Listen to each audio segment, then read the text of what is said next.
I got sick in November of '08 and was admitted into the hospital and was there for almost 7 months. I remember waking up from time to time and looking at my legs, and they were getting darker and darker and darker, and I was black. My limbs were dead and attached to me, and my legs below the knee were amputated, and so were my fingers. The recovery, immediately after the amputations, it was probably the worst times of my life. I really didn't know meningitis could lead up to what I went through. I'm just lucky that I survived. Not everyone is as lucky as me. Get vaccinated.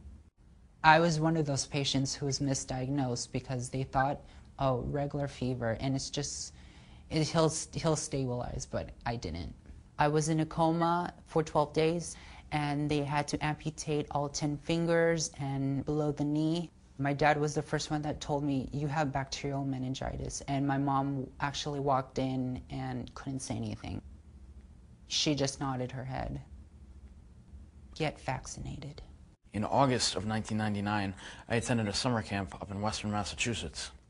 After going on a 30-mile hike on the Appalachian Trail over 3 days, I started feeling ill at dinner. Over the next 16 hours, the flu got worse and purple blotches started to appear on my abdomen. Paramedics were called and I was rushed to the hospital. My liver failed, my organs failed, I had a collapsed lung. I was given about a 10% chance of survival, and I was diagnosed with meningococcal meningitis.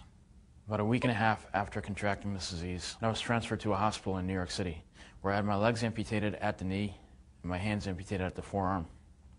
2 months after contracting this terrible disease, I was absolutely shocked to find out that there was a vaccine available that could have prevented all of this from happening. Bacterial meningitis is preventable. Get vaccinated. When I first went to get my pre-physical exam for college, I did everything that was on that list.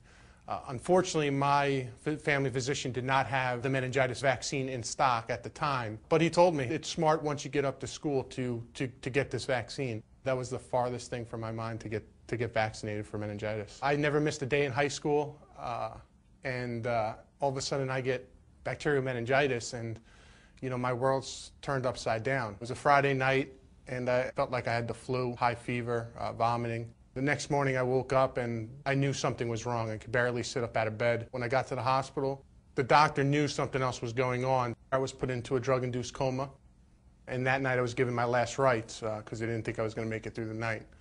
I was in that coma for 6 weeks, and when I woke up I had amputations to pretty much all my fingers on both my hands and both my legs below the knees. Because I didn't educate myself 10 years ago, I'm paying the consequences today. Get vaccinated.